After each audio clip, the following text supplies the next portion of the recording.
So hello guys, welcome to the new video on MBBS burger, जो कि होने वाली है एंटीरियर एब्डोमिनल वॉल। और साथ ही साथ इस वीडियो के अंदर हमने अम्ब्लाइकस नाम का टॉपिक भी कवर करा हुआ है। तो यार मतलब कि अगर हम लोग बात करेंगे तो एकदम बेसिक से हमारे को चालू करना है। और एंटीरियर एब्डोमिनल वॉल के अंदर हम लोग पहले बात करेंगे layers of the anterior abdominal wall, और फिर उसके बाद हम अम्ब्लाइकस चालू करेंगे।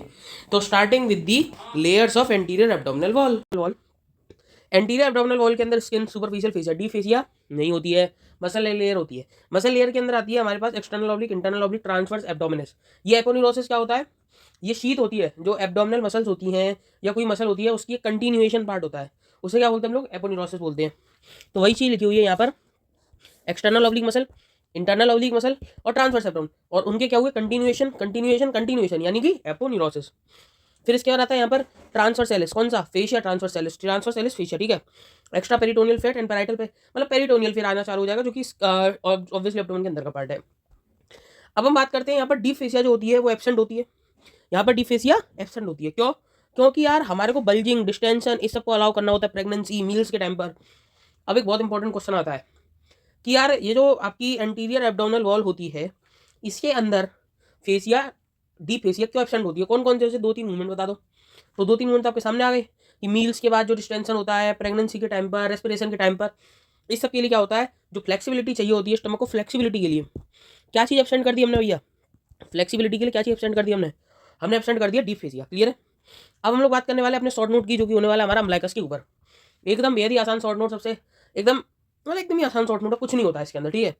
इसके अंदर मैं आपको बताऊंगा पोजीशन वगैरह देख लो, फिर इसके कुछ एनाटॉमिकल एम्ब्रियोलॉजिकल सिग्निफिकेंस होते हैं वो देख लो, और फिर क्लिनिकल एनाटॉमी, और फिर इसका एक डायग्राम है वो देख करके खत्म कर दो इसे। कुछ ही नहीं है इसके अंदर, बहुत आसान सा टॉपिक है, बिल्कुल एकदम छोटा सा। अम्ब्लाइकस क्या होता है? स्कार है। देखने में कैसा लगता है? स्कार है।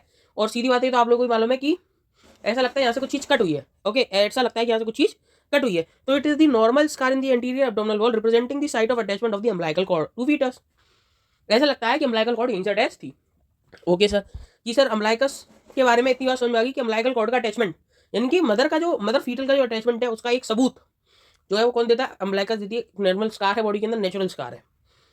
इसकी अगर हम पोजीशन की बात करते हैं तो ये बिल्कुल एकदम सीधे में anterior mid line at a level of L3 L4 vertebra. देखो सुनो, कभी भी हमारे को बात करनी पड़ती है, हम बॉडी के सरफेस पर बात करेंगे। पहले बॉडी के सरफेस पर बात करेंगे तो सामने से देखने में कैसा दिख रहा है? तो सामने से क्या हमारे को एंटीरियरली दिखता है?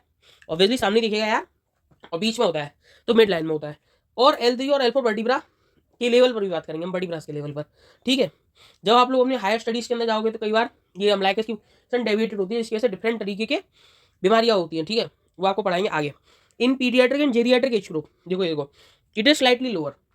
अब ये कोई नहीं मेंशन करके आएगा, बट आप लोग मेंशन करके आओगे, ठीक है, कि जो जेरियाट्रिक एज ग्रुप होता है, पीडियाट्रिक एज ग्रुप होता है, उनके अंदर ये नीचे होती है। इतना सब लोग बताते हैं, बट कोई रीजन नहीं देना चाहता है। और सबसे बड़ी बात, दोनों पीडियाट्रिक और जेरियाट्रिक दोनों के अलग अलग रीजन हैं, जो यहाँ लिखे हुए हैं कि पीडियाट्रिक का ए रीजन क्या होता है? Not well developed pelvic region. क्या रीजन है? Not well developed pelvic region. और दूसरा क्या होता है? Lack of tone of. और जेरियाट्रिक की बात कर रहा हूं मैं, जेरियाट्रिक का रीजन है एब्डोमिनल मसल्स की टोन लूज हो गई है। ऑब्वियसली बात है यार, जब मसल कंटिन्यूसली वर्क करेगी, रेस्पिरेशन, कफिंग वगैरह सब चीज, अब उसने 70-80 साल के इंसान ने सब चीज़ तो देख ली, तो उसकी एब्डोमिनल मसल्स क्या होंगी? यूज हो जाएंगी, टोन खत्म हो जाएगी। तो वो चीज़ यहाँ पर देखने के लिए मिलती है। तो एकदम आसान तरीका है कि जेरियाट्रिक और पीडियाट्रिक एज ग्रुप के अंदर हमारे को लोअर देखने के लिए मिलता है। क्यों? पीडियाट्रिक एज ग्रुप में कारण है कि पेल्विक मसल्स डेवलप नहीं हुई है, पेल्विस डेवलप नहीं है। और जेरियाट्रिक एज ग्रुप का कारण है कि एब्डोमिनल मसल्स का टोन खो दी है अपनी, ठीक है। और रेस्पेक्टिवली लग रहा है, तो इससे आप लोग समझ गए होंगे कि सेंटेंस क्यों लिखा हुआ है। अब बात करते हैं हम लोग एनाटॉमिकल सिग्निफिकेंस की, कि यार हमारे पास जो अम्ब्लाइकस है उसका एक एनाटॉमिकल सिग्निफिकेंस होता है वाटर सेड लाइन। अब यार सब लोग मेंशन कर देते हैं, वाइवा के अंदर पूछा बच्चों से कि बताओ भाई वाटर सेड लाइन क्यों बोलते हैं अम्ब्लाइकस को? अब मालूम ही नहीं होता है, क्योंकि अम्ब्लाइकस हमारे को डिस्टिंग्विश करने में मदद करती है। ऊपर की अम्ब्लाइकस से ऊपर की वो लिम्फेटिक सप्लाई और वीनस सप्लाई अलग होती है, अम्ब्लाइकस से नीचे की अलग होती है। वो आप लोग अपने सब्सिक्वेंट स्लाइड्स के अंदर पढ़ोगे आप लोग आगे, ठीक है। जैसे जैसे आगे जाओगे वैसे वैसे पढ़ोगे। तो जो फीटनेस और लिम्फेटिक ड्रेनेज को अलग अलग बांटने का काम करती है, ओके। तो इसीलिए क्या बोलते हैं हम लोग? इसे वाटर सेड लाइन भी बोल देते हैं। अब इसके बाद क्या लिख रहा है यहाँ पर? स्किन जो होती है अम्ब्लाइकस के पास, ठीक है, वो कहाँ, मतलब कि इतना समझ लो कि उसे नर्व सप्लाई कौन देगा? बहुत इंपॉर्टेंट क्वेश्चन है। अगर कोई भी चीज आपसे पूछ रहा है, आपने वीनस सप्लाई, लिम्फेटिक ड्रेनेज बता दिया। देखो एनाटॉमिकल सिग्निफिकेंस के अंदर आप लोगों को यही तो चीज याद रखनी होती है कि यहाँ पर आपके पास मेन एनाटॉमी से रिलेटेड वीनस, लिम्फेटिक, आर्टरी, ये सब चीजें क्या है? तो ये यहाँ पर हमने बता तो दिया कि सर यहाँ पर वीनस और लिम्फेटिक ड्रेनेज दोनों बढ़ जाती हैं आपस में, ऊपर अलग नीचे अलग। और वीनस ड्रेनेज के लिए पोर्टोकल एनास्टोमोसिस, अगर आपने मेरा पोर्टल यून का लेक्चर देखा है तो ठीक है, पोर्टोकल एनास्टोमोसिस होता है, it is important site of portocaval anastomosis. एक पॉइंट रह गया क्या सर कि नर्व सप्लाई क्या है, तो यार T10 सेगमेंट सप्लाई करता है नर्व सप्लाई, इतना सिंपल। ठीक है, अगर भाई आप लोगों को पोर्टल एनास्टोमोसिस के बारे में जानना है तो आप लोग सर्च करो portal vein anatomy by MBBS burger, आपको देखने के लिए। तो यार अगर मैं बात करूँ आपसे एम्ब्रियोलॉजिकल सिग्निफिकेंस के फर्स्ट पॉइंट की, बहुत ही इंपॉर्टेंट होने वाला है। ये क्या होता है कि the midgut communicates with the umbilicus through vitello intestinal duct. ये बात आपको मालूम होनी चाहिए। एक डायग्राम से मैं आपको बहुत बेहतर तरीके से समझाता हूँ कि अगर मैं थोड़ा सा लिटरल व्यू ले लूँ फीटस का, तो ये अम्बलाइकल रीजन है, यहाँ से एक डक्ट होती है, इसका नाम होता है विटिलो इंटेस्टिनल डक्ट। ये विटिलो इंटेस्टिनल डक्ट जो होती है ये किसी उसमें जाकर के खुलती है गट के पार्ट में, ये खुलती है मिड गट में जाकर के। किसमें खुलती है? मिड गट में जाकर के। जब आप लोग एम्ब्रियोलॉजी को देखते हो तो उसमें तीन तरीके से करा हुआ है, ठीक है ना, तो उसमें मिड गट होता है, ठीक है, तो ये किसमें जाकर के खुलेगी? मिड गट में, ठीक है, फोरगट मिड गट हैंड गट, ठीक है ना, तो मिड गट में जाकर के खुलती है। अब क्या होता है जब बर्थ होती है तब ये क्या होती है, मिड गट से इसके कनेक्शन खत्म हो जाते हैं। तो ये क्या बताती है? The midgut communicate umbilicus through vitello intestinal duct. साथ ही साथ इतना ही नहीं, यहाँ पर एक और डक्ट खुलती थी जब बच्चे थे हम नन्हे मुन्ने, तो यहाँ पर एक डक्ट और खुलती थी जो यूरिनरी ब्लैडर पे जाती थी। ओके, यूरिनरी ब्लैडर पे जाने वाली उस डक्ट का नाम था यूरेकस, ठीक है, यूरेकस। ओके, ये कि ऑब्लिक्टेड मतलब कि इसका क्या हो जाता है, लिगामेंट की तरीके से बन जाता है, ठीक है। यूरिनरी ब्लैडर पढ़ाऊंगा उसके अंदर आप लोगों को देखने के लिए मिल जाएगा, आप लोग सर्च कर लीजिए urinary bladder by MBBS burger. Okay, साथ में जब मैं आप लोगों से बात करता हूँ कि यहाँ पर फिर हमारे को चाहिए आर्टेरियल और वीनस सप्लाई भी। अब आर्टेरियल और वीनस सप्लाई के लिए यहाँ पर है 2 अम्बिलिकल आर्टरी और 1 अम्बिलिकल वेन।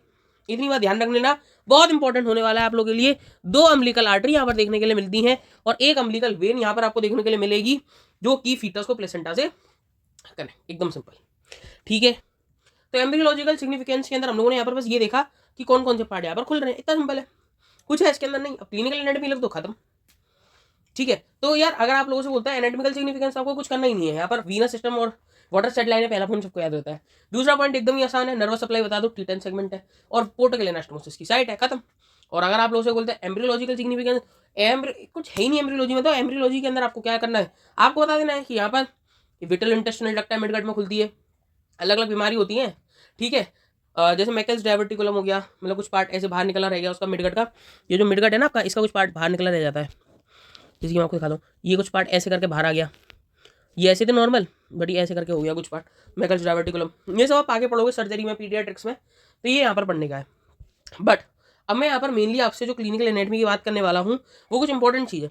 मैंने आप लोगों से बोला कि हट जाती है, नहीं हटा तो क्या होगा सर, फीसीस फीसीस फीसीस फीसीस फीसीस फीसीस आएंगे अम्बलाइकस से। मतलब यहाँ पर आप लोगों को कुछ गंदे मतलब ऐसे कुछ ब्राउनिश कलर के से डार्क, थोड़े से लाइट कलर के, येलो कलर के भी अलग अलग तरीके के पार्टिकल्स यहाँ पर देखने के लिए मिलेंगे, जो कि स्मेल फाउल करेंगे, फाउल स्मेल होगी उनकी। तो ये सब जो होता है इसे बोलते हैं हम लोग फीकल फिस्टुला, प्रेजेंस ऑफ या परसिस्टेंट विटिलाइन डक्ट, ठीक है। ओके, अब मान लीजिए जो यूरेकस है वो ऑब्लिक्टेड नहीं हो और एज इट इज कनेक्टेड रह जाए, ओपन रह जाए, उसमें से यूरिन पास होने लगे, उससे हम लोग बोलते हैं कभी कभी क्या बोलते हैं, वीपिंग अम्बलिकस या यूरिनरी फिस्टुला, ठीक है। तो यहाँ पर urinary fistula, persistence, urachus, clear है। और बात करने वाले हम लोग फिजियोलॉजिकल अम्बलिकल हर्निया के बारे में। ये फिजियोलॉजिकल अम्बलिकल हर्निया क्या होता है, बहुत इंपॉर्टेंट होने वाला है ये। Herniation of midgut loops occur by 6 week and reduces by 10 weeks. ये क्या है एक्चुअली, ये आपका सर्जरी का बहुत इंपॉर्टेंट टॉपिक है। आपके पास मदर लेकर के आती है केस जिसके अंदर जो बच्चे का अम्बलिकस होता है वो बाहर की तरफ निकला हुआ होता है। नॉर्मल जो होता है इन्वर्टेड अम्बलिकस होना चाहिए, बट इवर्टेड अम्बलिकस होता है। इसके अंदर इंटेस्टाइन का पार्ट होता है। ये सब दवाओं की इसकी कंसिस्टेंसी वगैरह को देख करके वो सर्जिकल बातें हैं वो आप लोगों को सर्जरी में पढ़ाई जाएंगी।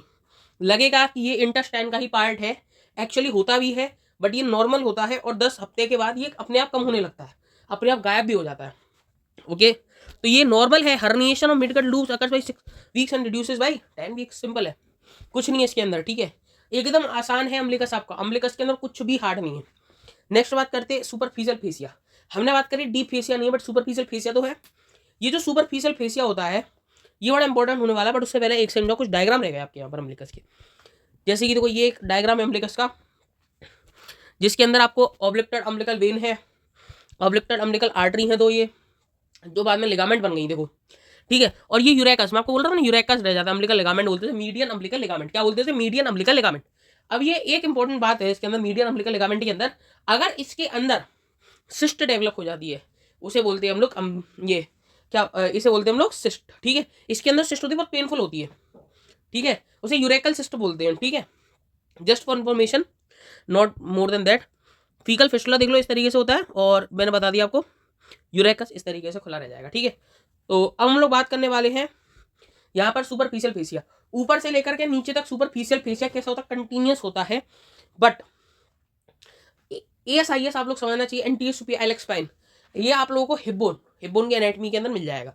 हिब्बोन के अंदर एंटीरियर सुपियर आइलेक्स स्पाइन होती है, उसके जो सबसे टॉप मोस्ट पॉइंट होते हैं वहां से, मतलब उस वाला जो पॉइंट होता है ना ASIS का, उस ASIS के उस वाले पॉइंट सब चालू करो, anterior superior iliac spine, I repeat ASIS मतलब एंटीरियर सुपियर आइलेक्स स्पाइन से उन दो राइट और लेफ्ट ASIS को ज्वाइन करिए लाइन को।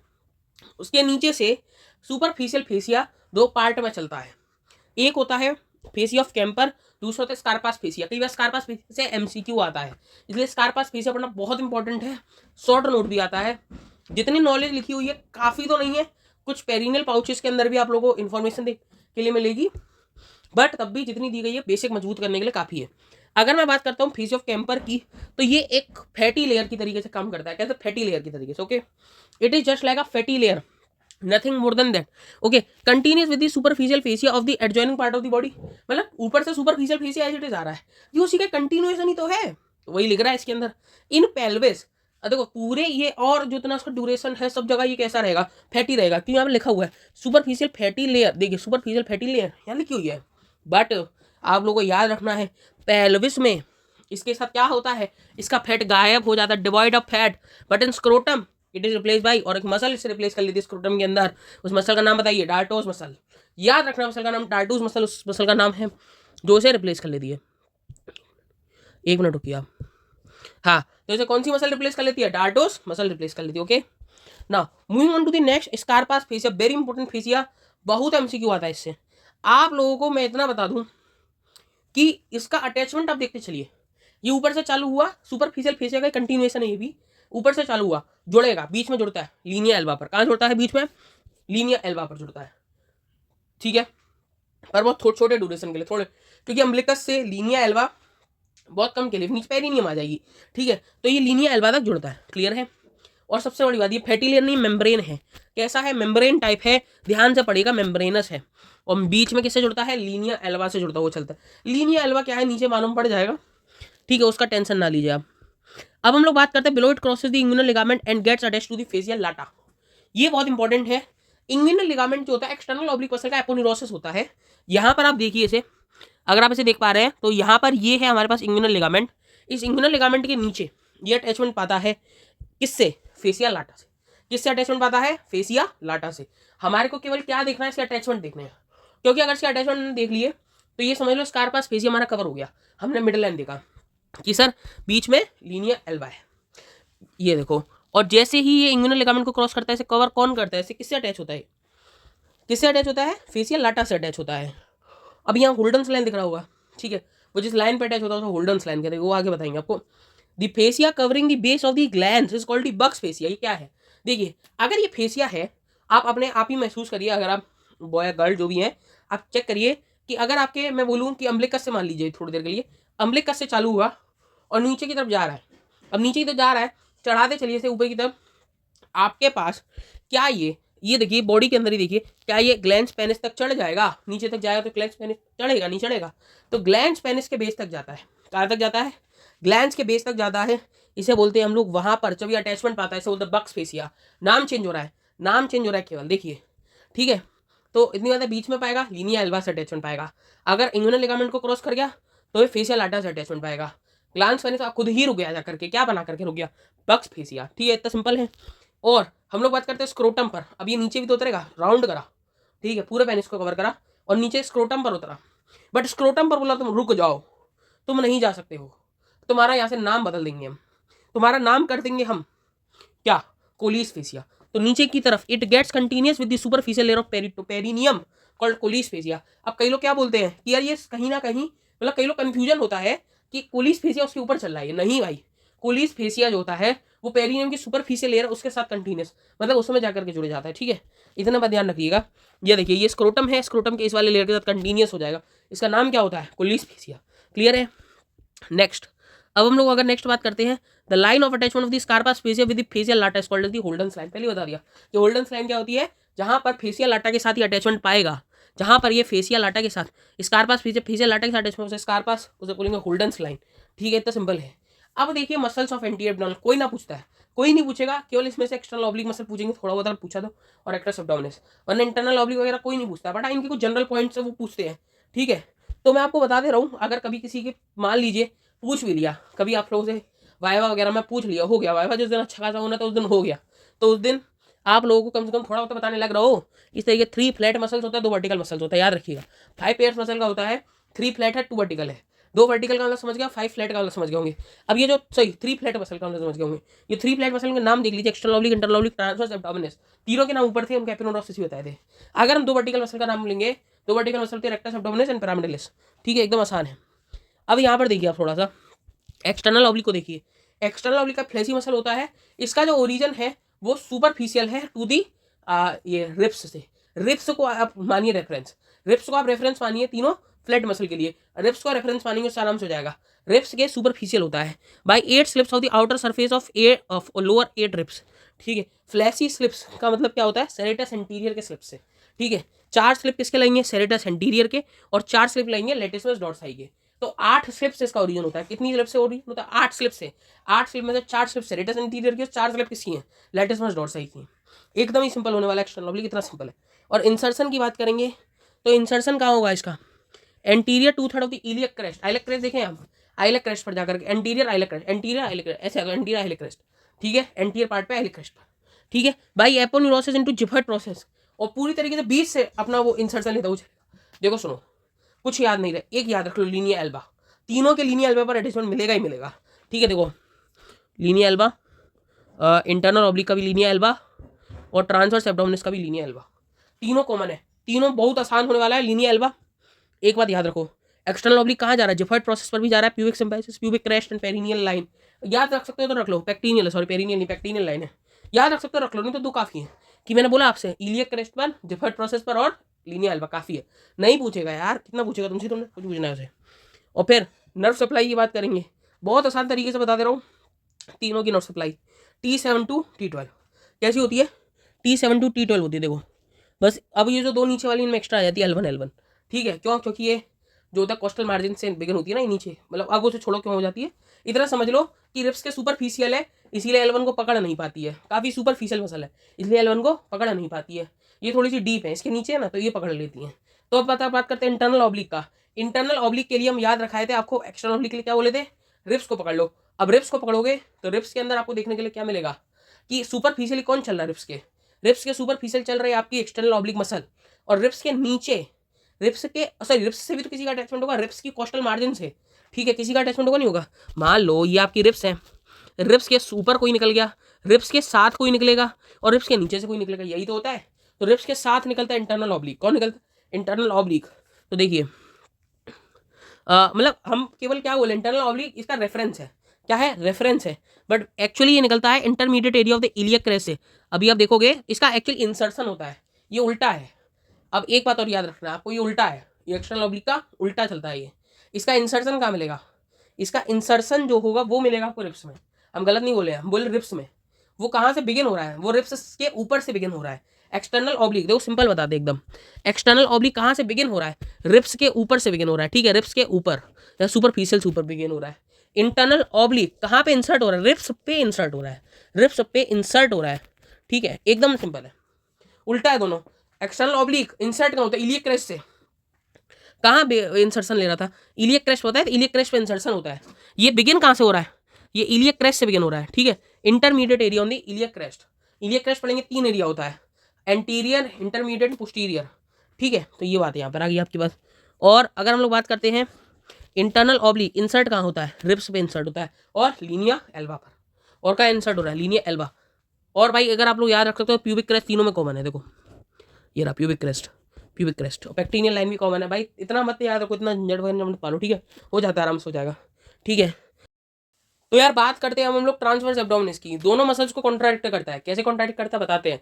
इसका जो ओरिजिन है, देखो इंसर्शन याद हो जाएगा। इसका इंसर्शन बहुत आसान है, एकदम एकदम ही आसान है इसका इंसर्शन। देखो आप लोग, लीनिया एल्बा पर है, प्यूबिक क्रेस्ट पर है, पेक्टिनियल लाइन पर है, एकदम आसान है, कुछ नहीं है। बट अगर हम लोग ओरिजिन की बात करेंगे, ओरिजिन इतना टफ है ना इसका कि मतलब आपको लगता है यार गलत हो गया, ऐसा कुछ नहीं होता है। देखो आप इसका ओरिजिन ऐसे समझो कि दोनों से अलग है। क्या है? दोनों से अलग है, ठीक है। इसका जो ओरिजिन है, ठीक है, वो फॉलो करता है एक्सटर्नल ऑब्लिक के ओरिजिन प्लस इंटरनल ऑब्लिक के ओरिजिन को, ठीक है। बट कैसे अलग है मैं आपको बताता हूँ। आपने रिब इमेजिन करी, एक रिब, ये रिब है, ठीक है। अब भाई कोई भी चीज़ चलेगी, एक इसके ऊपर चलेगी सुपरफिशियल, एक इसके साथ चलेगी और वो इंटरनल ऑब्लिक होती है अंदर धसी, और एक इसके नीचे चलेगी, ठीक है। अब मैं आपसे बोला ऊपर चल रही है एक्सटर्नल ऑब्लिक और क्या पा रही है? ओरिजिन पा रही है। देखो ओरिजिन पा रही है, ठीक है। इंटरनल ऑब्लिक जो इंसर्शन पा रही है, क्या पा रही है? इंसर्शन। और मैं बोलूंगा ट्रांसवर्स एब्डोमिनल यहाँ से फिर से ओरिजिन पा रही है, ठीक है। कलर डिफरेंस याद रखो। ये जो कलर है कैसा हो गया? इंटरनल ऑब्लिक अपने आप ही, कंप्यूटर कोई मालूम है दगेबाज मसल है इंटरनल ऑब्लिक, ठीक है, केवल वही इंसर्ट होती है। तो देखो इसका कलर बदल दिया, तो इंटरनल ऑब्लिक क्या पाती है यहाँ पर? इंसर्शन पाती है रिप्स पर। और रिप्स के डीप कौन चलती है? ट्रांसवर्स एब्डोमिनस चलती है। क्या पाती है? ओरिजिन पाती है। बट ट्रांसवर्स एब्डोमिनस भी गद्दार है, बोलती है एग्जैक्ट नहीं लूंगी एक्सटर्नल ऑब्लिक का ओरिजिन में, मैं थोड़ा सा इंटरनल ऑब्लिक का भी लूंगी। इंटरनल ऑब्लिक का लेती है और बोलती है कि मैं इलियक क्रेस्ट पर भी रहूंगी। कहाँ रहूंगी? इलियक क्रेस्ट पर, ओके। साथ ही इलियक क्रेस्ट पर रहती है और इंग्यूनल लिगामेंट से भी लेती है। कहाँ से लेती है? इंग्यूनल लिगामेंट से भी लेती है। एकदम आसान हो गया। अब कहाँ से ले रही है बताओ? ओरिजिन ले रही है दोनों ओरिजिन से। किस किस के दोनों ओरिजिन से? एक्सटर्नल ऑब्लिक के ओरिजिन से भी ओरिजिन लेती है और इंटरनल ऑब्लिक के से भी। एक्सटर्नल ऑब्लिक का ओरिजिन कहाँ पर था? सुपरफिशियल टू द रिप्स, तो ये कहाँ से ले लेगी? रिप्स से, ठीक है, रिप्स के पीछे से, बल्कि sorry deep to the ribs, okay. तो डीप टू द रिप्स का inner surface of the lower 6 costal cartilages, inner surface of the lower 6 costal cartilages. और अगर हम लोग बात करते हैं इंटरनल ऑब्लिक का भी लेती है क्या? हाँ सर, इंटरनल ऑब्लिक ओरिजिन लेती थी इलियक क्रेस्ट से, तो ये भी कहाँ से लेंगी? इलियक क्रेस्ट से लेंगे ओरिजिन। और साथ ही साथ कहाँ से? इंग्यूनल लिगामेंट से। अटैचमेंट पहले ही याद करा दिया, linea alba, pubic crest, pectineal line, simple है, एकदम आसान होने वाला है, ठीक है। बात करते हैं तो वर्टिकल मसल्स की, रेक्टस एब्डोमिनस एंड पिरामिडल, ये तो सर उसमें थी नहीं। एक्चुअली इनका जो मतलब कंटिन्यूएशन है वो चेंज होता है। वो चेंज कैसे होता है वो रेक्टस शीट में पढ़ लोगे आप, ठीक है। तो अगर मैं बात करता हूँ रेक्टस एब्डोमिनस मसल की, तो रेक्टस एब्डोमिनस मसल ऊपर से और नीचे, ये मतलब ऊपर से नीचे जाती है। कैसे जाती है? अगर मैं बात करूँ, सॉरी उल्टा बोल गया, नीचे से ऊपर जाती है। ये प्यूबिक क्रेस्ट से चालू होगी और जाएगी कहाँ पर? जिफॉइड प्रोसेस पर। बोलो प्यूबिक क्रेस्ट, एकदम एक्सट्रीम पॉइंट से प्यूबिक क्रेस्ट नीचे से चालू होती है और जाती का ऊपर, जिफॉइड प्रोसेस था, ठीक है। साथ ही साथ 5, 6, 7 कोस्टल कार्टिलेजेस पर भी इसका अटैचमेंट दिखता है। तो अगर ये फैल गई तो प्यूबिक्स को भी गुस्सा हो गई कि भाई तुम प्यूबिक क्रेस्ट पर भी फैलो। फिर प्यूबिक क्रेस्ट पर फैलोगी तो कहाँ जाएगी? फिर दो प्यूबिक क्रेस्ट के बीच में क्या होता है? Pubic symphysis. तो प्यूबिक सिम्फाइसिस फिर भी ये फैल जाती है। तो बोलो 5, 6, 7 costal cartilages and xiphoid process, और कहाँ जाएगी? प्यूबिक सिम्फाई, प्यूबिक क्रेस्ट, ठीक है। और इसकी सप्लाई होती है T7 to T12, सिंपल है, कुछ नहीं है। इसके बाद कहते हैं पिरामिडलिस की। पिरामिडलिस जो होती है नीचे की तरफ रहती है, ठीक है। लीनिया एल्बा में इंसर्शन पाती है और नीचे से ही चालू होती है, प्यूबिक लिगामेंट से चालू होती है, ठीक है। एकदम सिंपल है, प्यूबिक लिगामेंट से चालू होगी, लीनिया एल्बा में इंसर्शन पाएगी। सब कोस्टल T12 की सप्लाई होती है, नर्व सप्लाई, एकदम आसान है, ठीक है। अब यहाँ पर कुछ इंटरेस्टिंग फैक्ट दे रखा है, ये बात देख लो। External oblique lies superficial to the lower, बता दिया।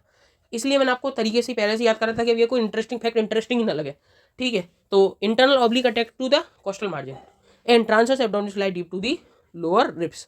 मैंने बता दिया लोअर रिब्स के पीछे होती है, डीप मतलब inner surface of the costal margin of lower 6 ribs. Structure derived from the flat muscles. अब यार यहाँ पर आप लोगों को मैं बस केवल एक बार हिंट दे रहा हूँ। इंग्यूनल लिगामेंट है, फ्लैक्स इंग्यूनैलिस है, और एक और होता है क्रेमेस्टर मसल। क्रेमेस्टर मसल मैं पढ़ाऊंगा मेल एक्सटर्नल जेनिटलिया में। इंग्यूनल लिगामेंट को भी नेक्स्ट जो वीडियो होगी, inguinal ligament and inguinal canal and inguinal hernia, ये 3 टॉपिक हम कवर करेंगे, उसमें मैं अच्छे से बता दूंगा। बट तब भी अगर आपको देखना तो यहाँ पर पढ़ लो कि lower free border of external oblique aponeurosis stretching between ASIS and pubic tubercle, इतना सही है। बस समझ में नहीं आएगा, नेक्स्ट वीडियो के अंदर अच्छे से करेंगे इंग्यूनल लिगामेंट को, समझ में आएगा। बस इतना याद रखो एक्सटर्नल ऑब्लिक से बनता है, ठीक है। ये फ्लैक्स फैल्स इंग्यूनैलिस, ये क्या होता है? ये जो, अच्छा एक चीज़ और, सॉरी, ये इंग्यूनल लिगामेंट है। इंग्यूनल लिगामेंट का वैसे तो मैं आपको अभी भी बता देता हूँ, कुछ ज़्यादा है नहीं। इंग्यूनल लिगामेंट एक्चुअली में आपका कुछ नहीं है, ये एपोन्यूरोसिस होता है, ठीक है। किसका? एक्सटर्नल ऑब्लिक का, जो कहाँ से कहाँ तक चलेगा? ASIS to pubic crest. और उसका बड़ा इंपॉर्टेंस है उसके अंदर भी, क्या नाम है? इंग्यूनल लिगा, अभी जो आपका इंग्यूनल कैनाल हम पढ़ेंगे उसके अंदर भी, और साथ ही हमने फेमोरल के अंदर भी देखा होगा इसे, ठीक है। चलो फैक्स इंग्यूनैलिस की बात करते हैं। ये किससे बनता है? इंटरनल ऑब्लिक और ट्रांसवर्स एब्डोमिनस मसल के फ्यूजन से बनता है, और ये स्पर्मेटिक कॉर्ड को आर्च करते हैं। क्या करते हैं? आर्च। और पेक्टिन प्यूबिस और प्यूबिक क्रेस्ट पर अटैचमेंट पाते हैं। मैं इतना बोलूंगा, इसको छोड़ दो, ये तो पक्का हम उसी कवर करेंगे बहुत अच्छे से। ठीक है, बस इतना याद रखो कि बंदा किसके से इंटरनल ओब्लिक और ट्रांसवर्स एब्डोमिनल से बनता है। ठीक है, और कहाँ इंसर्शन पाता है, प्यूबिक क्रेस्ट पर और पेक्टिन फ्यूज पर इंसर्शन पाता है, इतना सिंपल है। ठीक है, और किसको कवर करता है ये पूछ लो, स्पर्मेटिकॉर्ड को। क्लियर है। तो यार ये हमारा फर्स्ट पार्ट था, इसके अंदर हमने एंटी एब्डोमिनल को डिस्कस करा। नेक्स्ट पार्ट के अंदर रेक्टस सीट को डिस्कस करेंगे। टिल देन मिलते हैं आपसे नेक्स्ट वीडियो के अंदर। Till then goodbye. Video पसंद आया हो तो यार आप लोगों को कर देना है वीडियो को लाइक शेयर सब्सक्राइब। मिलते हैं नेक्स्ट वीडियो में।